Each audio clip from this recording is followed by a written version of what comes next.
Hi, everybody. My name is Rama, and today I'll be sharing with you all my internship showcase. So, for me, it all started with an email from the LAS pre-law listserv over winter break. Um, I happened to read it and I felt like this was a great fit for me. The position is basically an interpreter at the Children's Legal Center, and you can feel free to pause the video and read some of the duties of the position.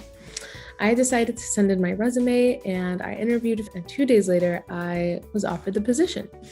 And I was lucky because I realized that I could get class credit for it, even though it was unpaid. So I've done a lot of self-reflection looking back at my internship experience, and I realized that communication and transparency are the biggest pieces of advice that I could give someone that is starting an internship or any other professional experience. For me, I started off with basic duties like translating, and I felt like I wanted more active involvement. So I decided to reach out to my supervisor and just share with her my concerns in a respectful and professional way.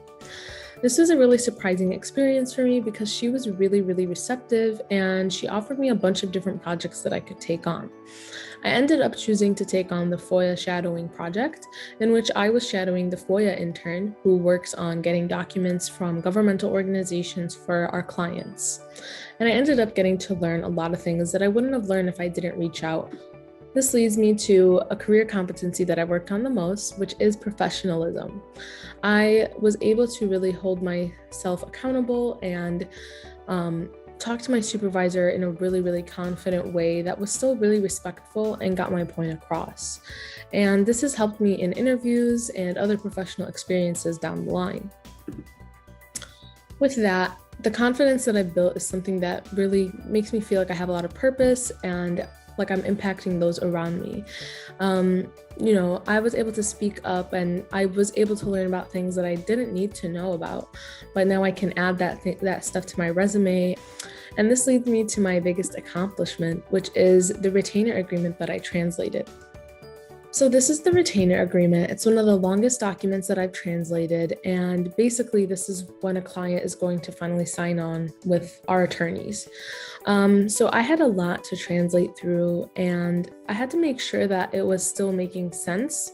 Because as some of you may know, it's hard to have a direct translation and still have it make sense. You have to put in a little more effort beyond that. So I had to be restorative, which is one of my top 5 strengths, and I had to find a solution to this issue.